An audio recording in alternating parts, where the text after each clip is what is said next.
My dear students, be ready for your literature. First of all, you should know what is literature. Literature is the mirror of the society.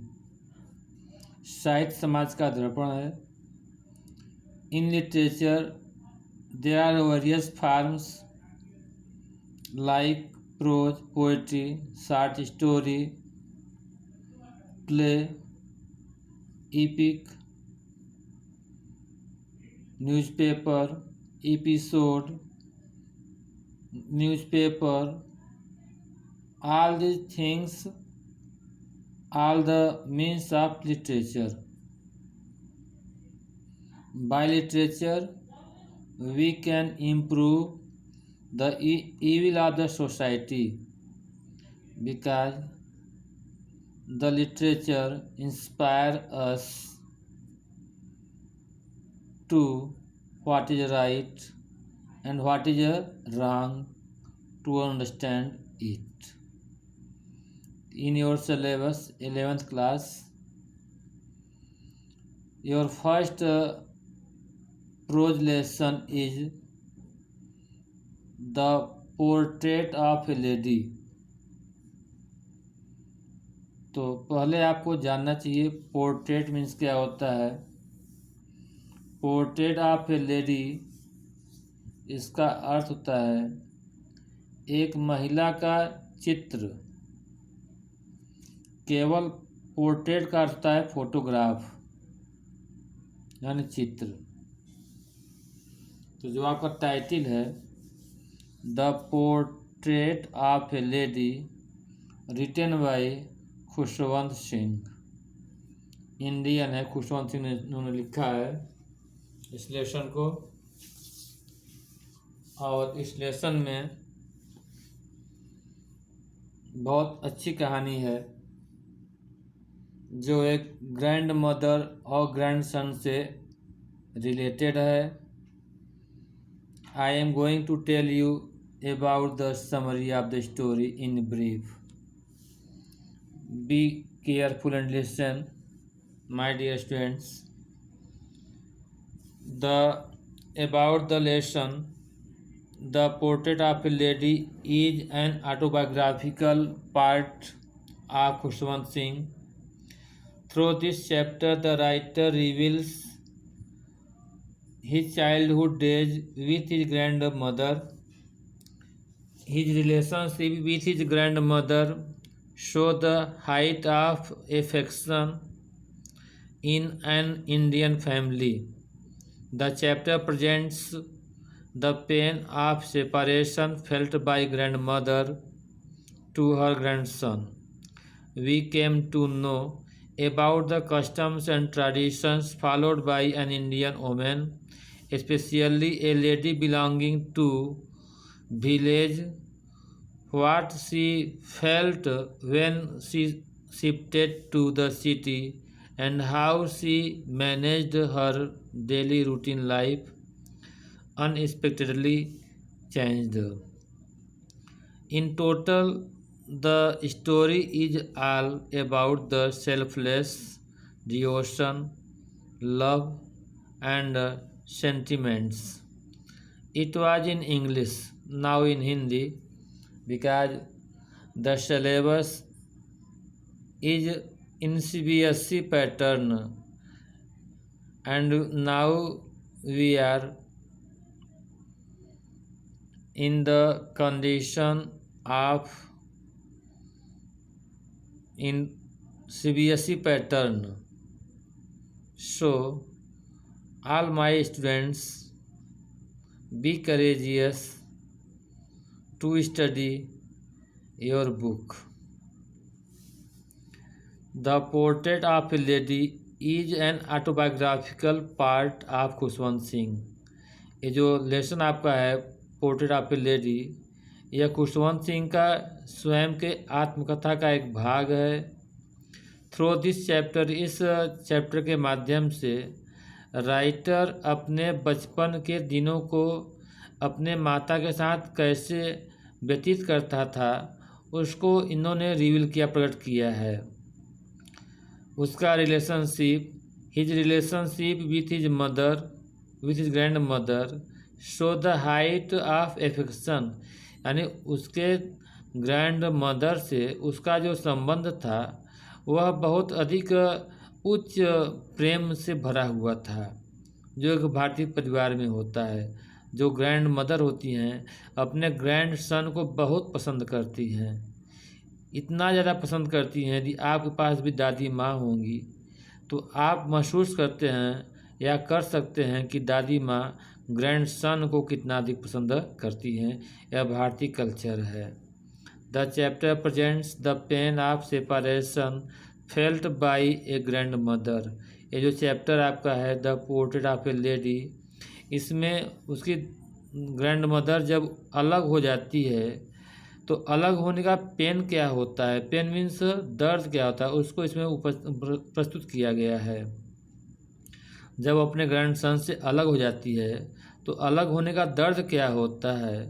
इस chapter में यह writer अपने स्वयं की आत्मकथा को अपने बारे में बताता है। We came to know about the custom and tradition followed by an Indian women.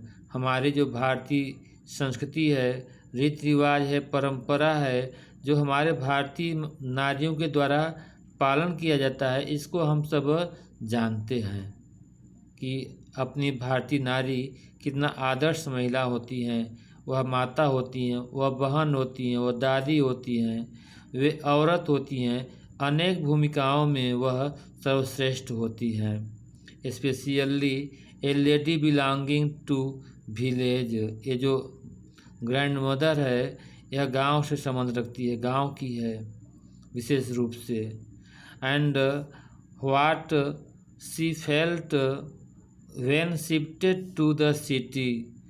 जब गांव से वह शहर में शिफ्ट हो जाती है, उसको व्यवस्थित कर दिया जाता है, तो कैसे जो महसूस करती है उसको इसके बारे में बताया गया है। The city and how she managed her daily routine life. यानी जब वो शहर में चली जाती है तो अपने प्रतिदिन दिनचर्या को कैसे वह मेंटेन करती है शहर में जा कर के। अनएक्सपेक्टेडली चेंज, असंभावित रूप से उसमें परिवर्तन हो जाता है। इस तरह से मैं आपको ये बताना चाहता हूँ कि ये जो आपकी कहानी है the portrait of a lady, इसमें टोटल जो स्टोरी है वह स्वार्थ रहित प्रेम और भावनाओं से यह भरी हुई है। ये जो कहानी है आपकी पोर्ट्रेट ऑफ लेडी, इसमें निस्वार्थ प्रेम भाव से यह कहानी भरी हुई है, जिसको खुशवंत सिंह ने बताया है। एक बार पुनः मैं आपको बता दूं, ये जो portrait of a lady story है, इसमें एक ग्रैंड मदर है जो अपने ग्रैंड सन को बहुत अधिक चाहती है, उसी के बारे में कहानी आपको बताई गई है। Now I want to teach you about the line of the lesson the portrait of a lady. Be ready for it.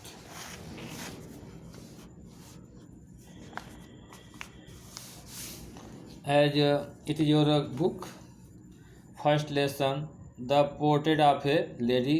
Just I told you, portrait means picture, Chhaya of a lady.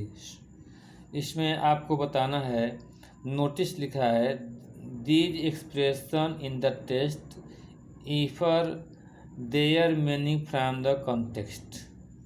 इसमें जो लिखा गया है इसके बारे में पूरा आपको जो डिफ़िकल्ट वर्ड्स हैं वही भी बताया जाता है, और जो कहानी है उससे अभी मैं आपको पढ़ा दे रहा हूँ।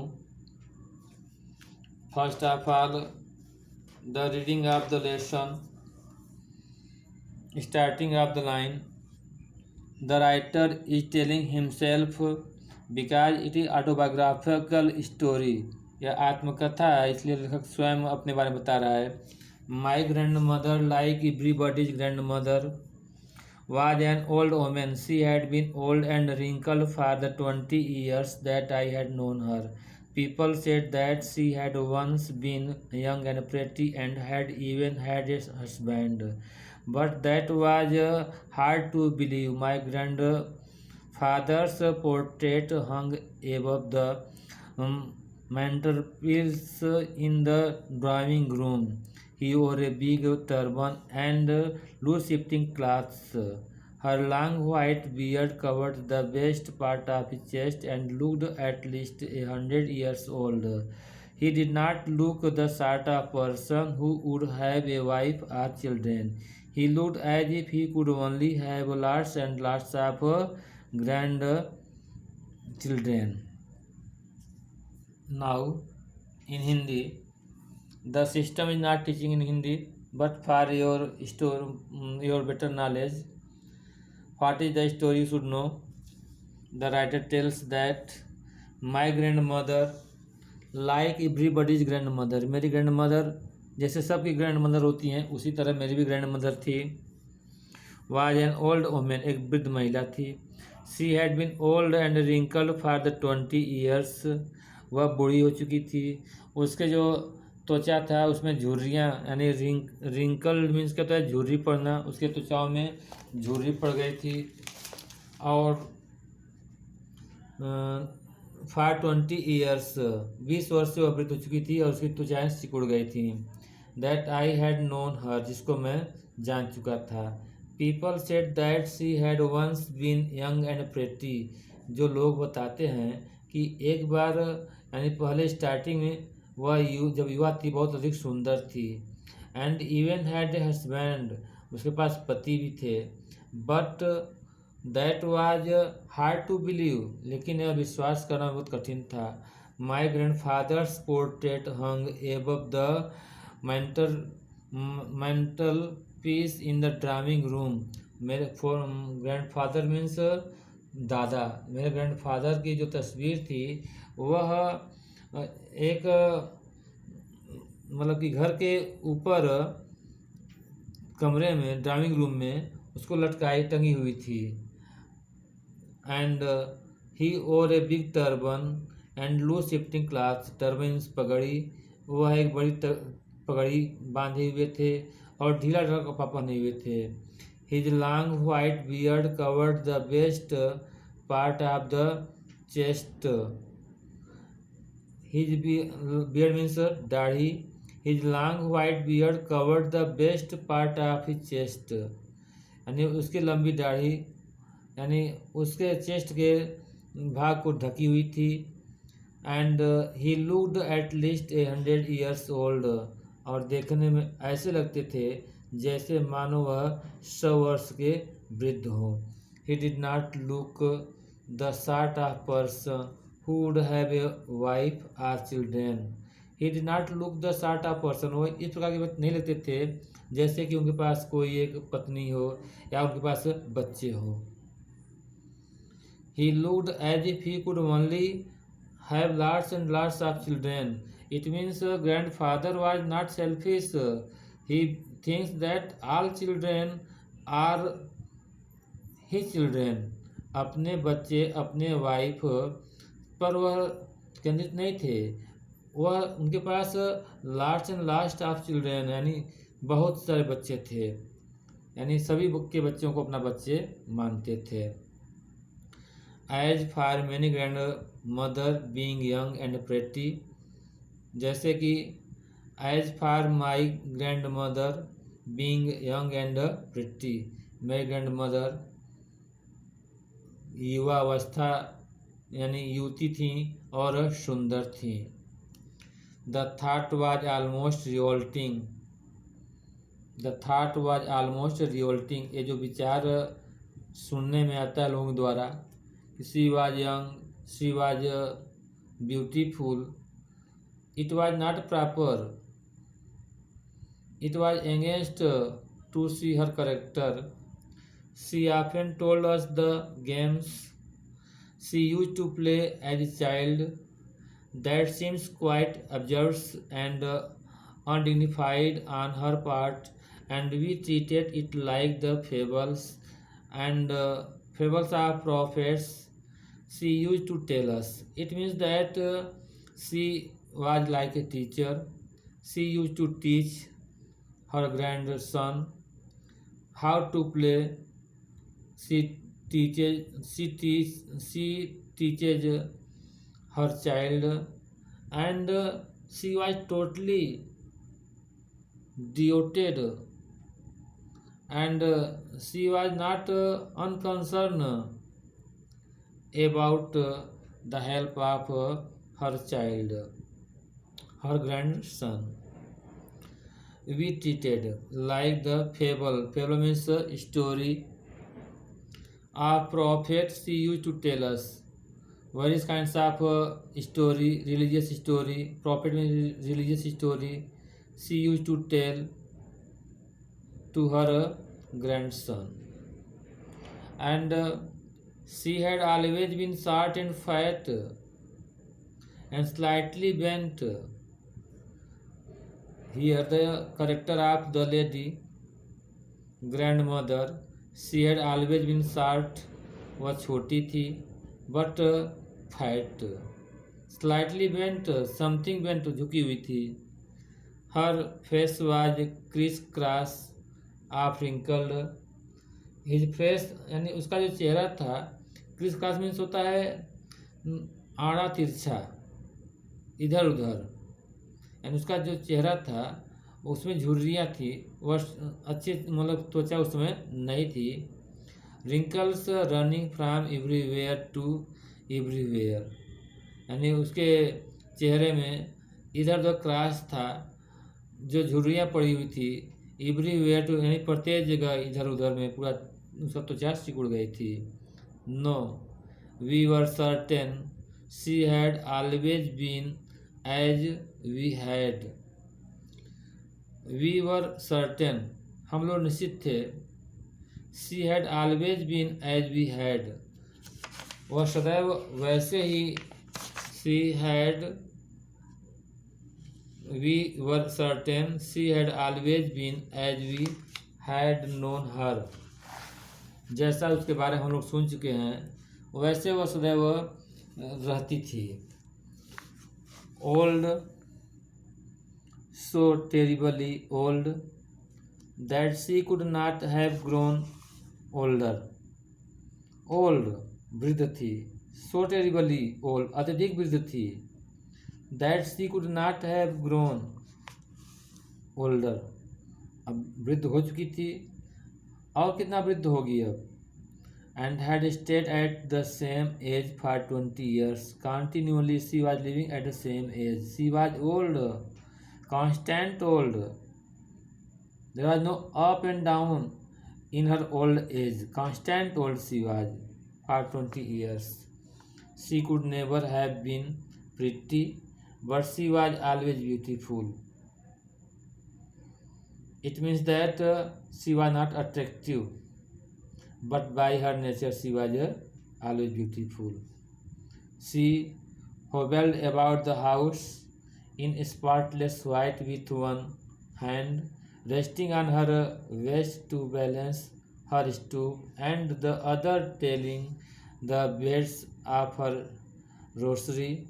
Her silver locks were scattered untidily over her pale, puckered face, and her lips constantly moved in inaudible prayer. Yes, she was beautiful. She was like the winter landscape in the mountain, an expanse of pure white scenery, breathing space and contentment. Here, the difficult meaning you should know. The spotless means बेदाग, बिना दाग का. हॉबल्स means बेढंगी चाल. Hobble means यानी without constant walking, बिना चाल के चलना. स्टूप मीन्स झुकना होता है. स्टूप मीन्स झुकना. बैलेंस, बैलेंस और स्टूप जब चलती तो झुकती रहती थी. Waist means you know perhaps कमर. And beads of a rosary, beads of a rosary bead लोग कहते हैं small round piece of glass. Rosary means string of prayer heads. Her silver locks और स्कैटर्ड अनटिडली ओवर हर पेल. पेल means पीला, उदास. Puckered face. Puckered means constantly झुर्रीदार. Puckered means कहता है झुर्रीदार, wrinkled face. Her lips constantly moved in the inaudible prayer. Inaudible means which cannot be heard, unheard. Inaudible means which cannot be heard, जिसको सुना जाता है न, अश्रवणीय. सी ब्यूटीफुल. अब यहाँ जो लास्ट में दिया है, an expanse of pure white sanity. Pure white sanity पूरे का अर्थ है so snow covered mountain. Snow covered mountain. And expanse मतलब covered, pure white sanity, it means mountain. Mountain was totally snow covered space. Here try to listen carefully, my dear students. But she was always beautiful. She hobbled about the house in spotless white with one hand. She when she walks, जब वो चलती है तो उसका चाल अस्थिरता रहती है. The house was full of whiteness. There are many kinds of spots everywhere, neat and clean. With her hand, balancing her step, she was telling everything about the work. Her silver locks, lock of hair, were scattered untidily over her pale puckered face. It means that she tied her lock of hair, which was not attractive. Her lips means thought, constantly moved in inaudible prayer. While she was working, जब वो कार्य करती रहती थी तो कार्य करते समय वह बिना बोले मन में ही प्रार्थना करती रहती थी. Yes, she was beautiful. वास्तव में बहुत सुंदर थी. She was like the winter landscape in the mountain. वो इतना गंभीर थी जिस तरह से in winter time the mountain covered with snow, constant, beautiful. Same the condition of writer's grandmother. Landscape, breathing peace and contentment. Peace means shanti, content means satisfaction, santushti. It means that the character of the lady was full of peace and contentment. So you should, my dear students, you should know about the story of the lesson, The Portrait of a Lady. Thank you.